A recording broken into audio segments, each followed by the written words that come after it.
Hi, എല്ലാവർക്കും എൻ്റെ നമസ്കാരം. എല്ലാവർക്കും സുഖമെന്ന് വിചാരിക്കുന്നു. പിന്നെ അപ്പം ഇത് പണ്ടത്തെ ഒരു വീഡിയോയുടെ ചെയ്തൊരു പാർട്ടുമാണ്, എന്നാൽ വേറൊരു കണ്ടൻറ്റുമാണ്. നമ്മുടെ തിരുവനന്തപുരത്ത് ഒരു മദർഷിപ്പ് പോർട്ട് വന്നിട്ടുണ്ട്.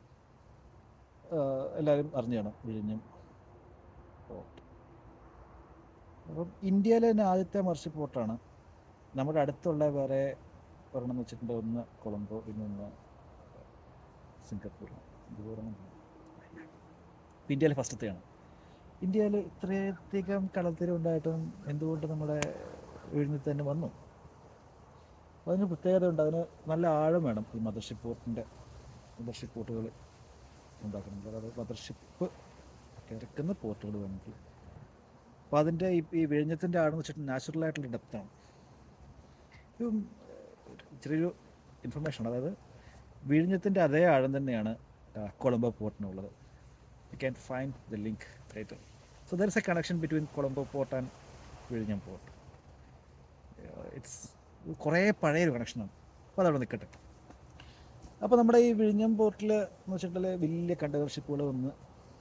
വലിയ ഷിപ്പുകൾ വന്ന് കണ്ടെയ്നേഴ്സ് ഇറക്കി അല്ലെങ്കിൽ സാധനങ്ങൾ ഇറക്കി പിന്നീട് ചെറിയ ഷിപ്പുകളിലേക്കാക്കി കൊണ്ടുപോകാനുള്ള ഇതിൻ്റെ പ്രത്യേകത. അതല്ലെങ്കിൽ മദർഷിപ്പ് എക്സ്ട്രാ അതിൻ്റെ ആവശ്യമില്ല. അപ്പോൾ മദർഷിപ്പ് പോർട്ട് വന്ന് സാധനങ്ങൾ ഇറക്കുന്നു, പിന്നെ ചെറിയ ഷിപ്പുകൾ വന്ന് അതിൽ സാധനം കയറ്റി കൊണ്ടുപോകും. നമ്മുടെ തിരുവനന്തപുരത്ത് സാധനം ഇറക്കിയതിന് ശേഷം തിരുവനന്തപുരത്ത് അതേപോലെ കേരളത്തിൻ്റെ അടുത്ത ജില്ലകളായിട്ടുള്ള തമിഴ്നാട്, കർണാടക, ബോംബെയിൽ മഹാരാഷ്ട്ര, അതിലങ്ങനെ കുറച്ച് സ്ഥലങ്ങളുണ്ട്. വലിയ ഷിപ്പിൽ വന്ന് ഇറക്കിയതിന് ശേഷം പിന്നെയും കണ്ടെയ്നറിൽ ഈ ഷിപ്പിൽ കയറ്റിയിട്ട് അവർ കണ്ടെയ്നർ കൊണ്ടുപോകത്തില്ല. അപ്പോൾ പിന്നെ അത് കരയിൽ കൂടെ കൊണ്ടുപോകാൻ പറ്റത്തുള്ളൂ.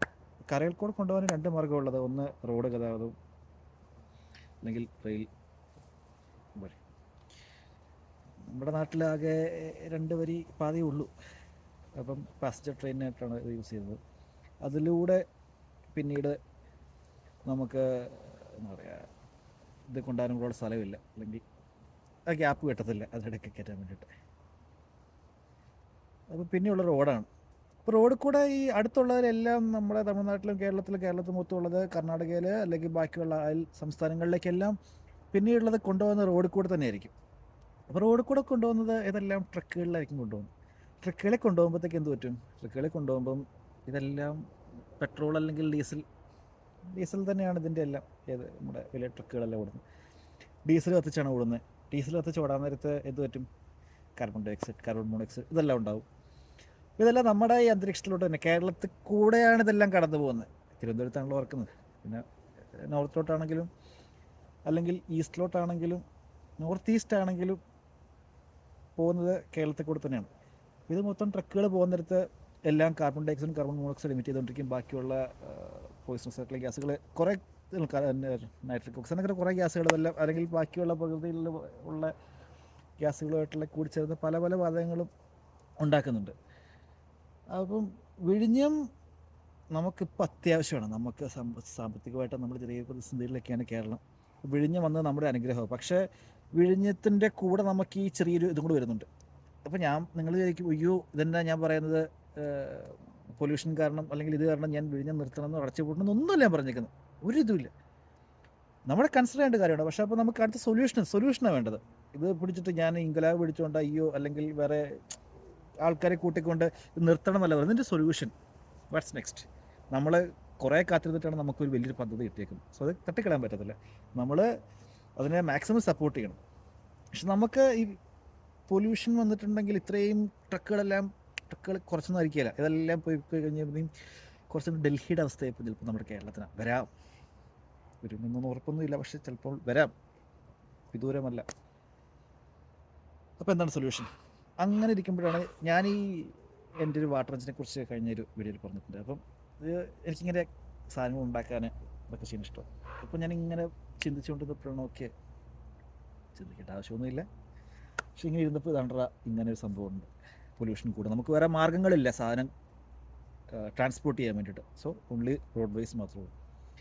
അപ്പം ട്രക്കുകളാണെങ്കിൽ പിന്നെയുള്ളത് പൊല്യൂഷൻ കുറയ്ക്കാനുള്ളത് ഇലക്ട്രിക് വാഹനങ്ങളൊക്കെ. അത് ഇറ്റ്സ് പോസിബിൾ, ബട്ട് സോ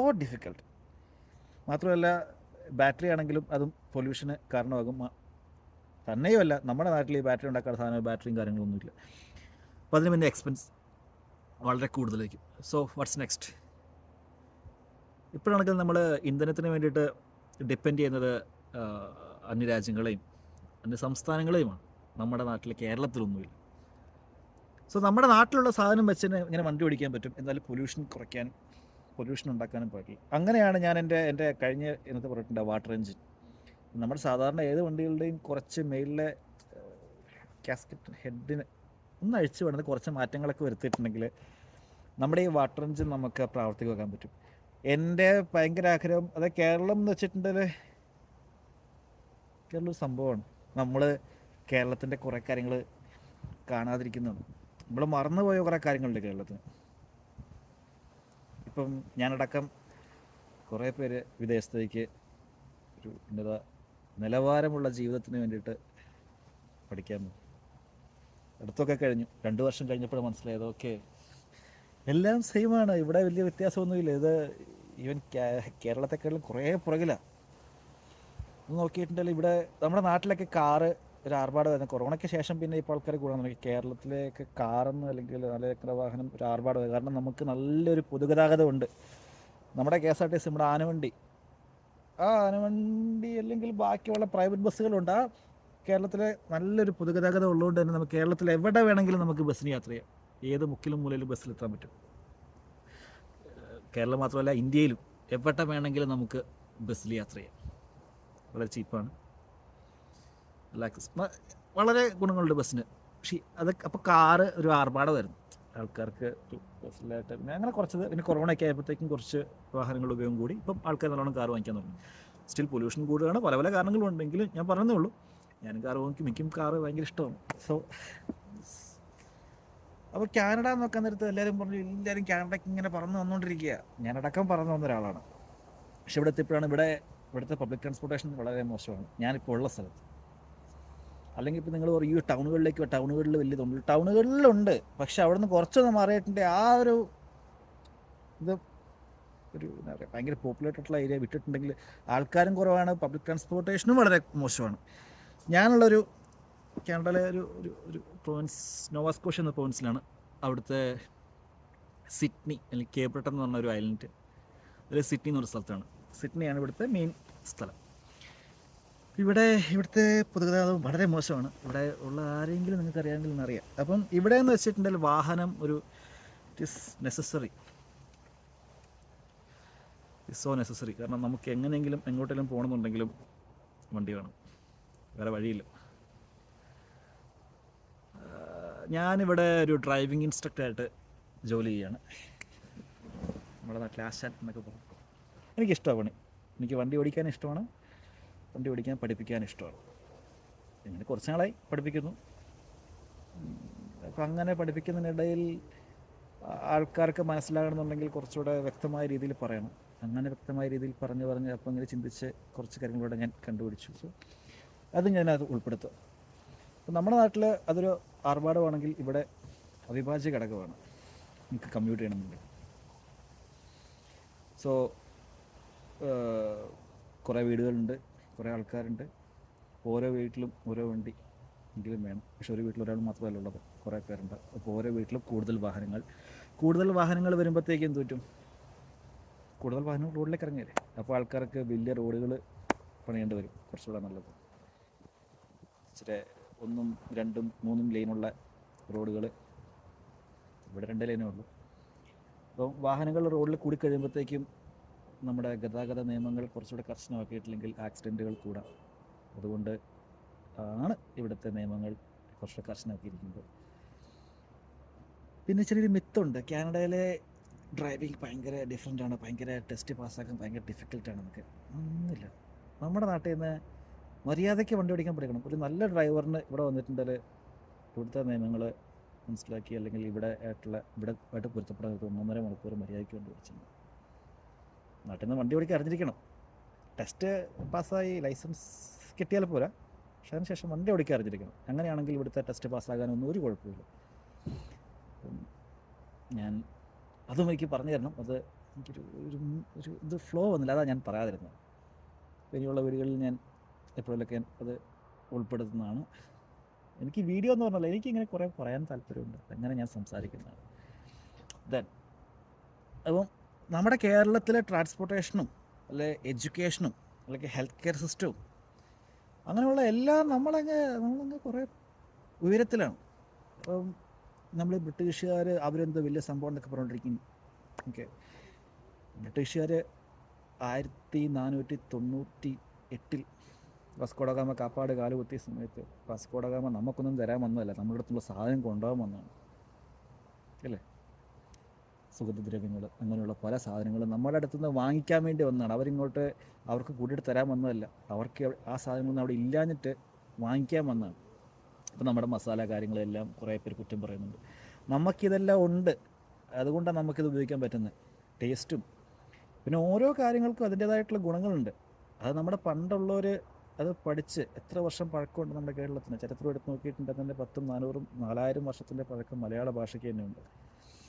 മലയാള ഭാഷ ഇറക്കുകൊടുക്കലായിട്ട് അങ്ങനെ ചെയ്തിട്ടുണ്ട്. അതിന് പുറകിലോട്ട് എന്തോരമുണ്ട്. ഇംഗ്ലീഷ് എന്ന ഭാഷ ഉണ്ടായിട്ട് തന്നെ എത്ര വർഷമായി. നിങ്ങൾ ഒന്ന് പഠിച്ചു വെക്കുക, അപ്പോൾ മനസ്സിലാവും നമ്മൾ ഈ വലിയ പൊക്കി വെച്ചേക്കുന്ന ഇംഗ്ലീഷിന് എന്താണ്. ഇതെല്ലാം ഒരു ക്യാമഫ്ലേജ് ഇട്ടിട്ട് വെച്ചേക്കുന്നതാണ്. അത് വെള്ളക്കാർ അവർ നമ്മുടെ നാട്ടിൽ പണ്ട് വന്നപ്പോഴാണെങ്കിലും ഇത് തന്നെ പറഞ്ഞുകൊണ്ടിരുന്നത്, അവരെന്ത് വലിയ സംഭവം ചെക്കാമാണ്. ഇപ്പോഴും അത് തന്നെയാണ് പറയുന്നത്. ആക്ച്വലി അവരൊന്നുമല്ല, നമ്മുടെ നാട് എത്രയോ മുന്നിലാണ്. ഞാനടക്കം എന്തിനിങ്ങോട്ടേക്ക് വന്നു പോയെന്ന് പലവട്ടം ചിന്തിച്ചു. പക്ഷേ വന്നപ്പോഴാണ് എനിക്കിത് മനസ്സിലായത്, പല കാര്യങ്ങളും പഠിക്കാൻ പറ്റിയത്, പല കാര്യങ്ങളും മനസ്സിലാക്കാൻ പറ്റിയത്. സോ അതുകൊണ്ട് കഴിഞ്ഞതെല്ലാം നല്ലതെന്ന് മാത്രമേ ഞാൻ പറയുന്നുള്ളൂ. അപ്പം ഞാൻ ആ കഴിഞ്ഞ വീഡിയോയിൽ പറഞ്ഞിട്ടുണ്ടായിരുന്നു നമ്മുടെ വാട്ടർ എഞ്ചിൻ എനിക്ക് കേരളത്തിൽ നിന്ന് ഇറക്കണം എന്നാണ് ഇഷ്ടം. എനിക്ക് ഇവിടുന്ന് എന്ന് വെച്ചാൽ ഉണ്ടാക്കാം, പക്ഷേ എനിക്ക് താല്പര്യമില്ല. നമുക്ക് പണ്ട് കേരളത്തിലൊരു സ്കൂൾ ഉണ്ടായിരുന്നു, university kind of, Kerala school of mathematics and astronomy. അവിടുത്തെ കണ്ടുപിടുത്തങ്ങളും ചെറുതൊന്നുമല്ല. നമ്മുടെ കാൽക്കുലസ് എവിടെ കണ്ടുപിടിച്ചാണെന്ന് പറയപ്പെടുന്നു. എനിക്ക് വലിയ അറിവുകളൊന്നുമില്ല. എനിക്ക് കിട്ടിയതായിട്ടുള്ള തുച്ഛമായിട്ടുള്ള അറിവുകളിൽ നിന്ന് ഞാൻ പറയുന്നതാണ്. കാൽക്കുലസ് അല്ലെങ്കിൽ നമ്മുടെ കോളൻ റേഷ്യോ അല്ലെങ്കിൽ ഫിബൊനാച്ചി. ഗുഡ്. സോ അങ്ങനെ കുറേ കാര്യങ്ങളുണ്ട്. ഇപ്പം നിങ്ങൾ പറയും അയ്യോ ന്യൂട്ടൺ, കാൽക്കുലസ് അങ്ങ് യൂറോപ്പല്ലേ എന്നൊക്കെ. അപ്പം ഈ Kerala school of astronomy and mathematics ഏകദേശം 1200, 1300 മുതൽ 1600 വരെയുള്ള കാലഘട്ടങ്ങളിലുണ്ടായിരുന്നതാണ്. അതിനുശേഷം അതിൻ്റെ അറിവൊന്നുമില്ല. നമ്മുടെ നാട്ടിലേക്ക് ബ്രിട്ടീഷുകാർ അല്ലെങ്കിൽ യൂറോപ്യൻസ് വന്നതും 1490, 1500 കാലഘട്ടങ്ങളിലാണ്. പിന്നീട് Kerala school of astronomy and mathematics അവിടെ അങ്ങ് താന്നു പോവുകയും യൂറോപ്പിൽ 1500, 1600 കാലഘട്ടങ്ങളിലാണ് അവിടേക്ക് കണ്ടുപിടുത്തങ്ങൾ പൊന്തി വരികയും ചെയ്തേക്കുന്നത്. കണക്ട് ഇറ്റ്, നിങ്ങൾക്കെല്ലാം കണക്ട് ചെയ്യുക. കുറേ കാര്യങ്ങൾ അവിടെ നിന്ന് അപ്പോഴാണ് പൊന്തി വരുന്നത്. അതുവരെ അവിടെ നിന്നൊന്നും ഇല്ലായിരുന്നു. പിന്നീട് കേരളത്തിൽ നിന്നെല്ലാം താന്നുപോയി, അവിടെ പൊന്തി. ഇതൊരു സംതിങ്, നിങ്ങൾക്കെല്ലാം കണക്ട് ചെയ്യാം. പക്ഷെ Germans they are good scientist, they are good guys. എനിക്ക് ജർമ്മൻ കാറുകൾ, അവരുടെ കണ്ടുപിടുത്തങ്ങൾ വളരെ ഇഷ്ടമാണ്. അവർ മോശമാണെന്നല്ല പറയുന്നത്, പക്ഷേ ഇതെല്ലാം തുടക്കം കുറേ കേരളത്തിനും ലോകത്തിൻ്റെ ഡെവലപ്മെൻറ്റ്സിൽ സംഭാവനകളുണ്ട്. പക്ഷെ അതെല്ലാം ആരും അറിയപ്പെടാതെ പോയതുകൊണ്ട്. സോ നമ്മുടെ എൻജിൻ, എനിക്ക് എന്ത് പറഞ്ഞു തുടങ്ങിയെന്ന് എനിക്കറിയത്തില്ല. എനിക്ക് എൻജിൻ എങ്ങനെയെങ്കിലും എനിക്ക് ഇറക്കണം. അപ്പം നിങ്ങൾക്ക് അതും കേരളത്തിൽ നിന്നാക്കുവാണെങ്കിൽ എനിക്ക് അത്രയും സന്തോഷം. കേരളത്തിനെ ലോകം അറിയണം. കേരളത്തിൻ്റെ സംഭാവന ഒട്ടും കുറവുള്ളതല്ല ലോകത്തിൻ്റെ ഒരു നല്ല നടത്തിപ്പിനായിട്ട്. അപ്പം പറഞ്ഞു വന്ന് തുടങ്ങിയത് വേറൊന്നിലാണെന്നെങ്കിലും എത്തിയത് ഇതിലാണ്. So thank you. ബൈ.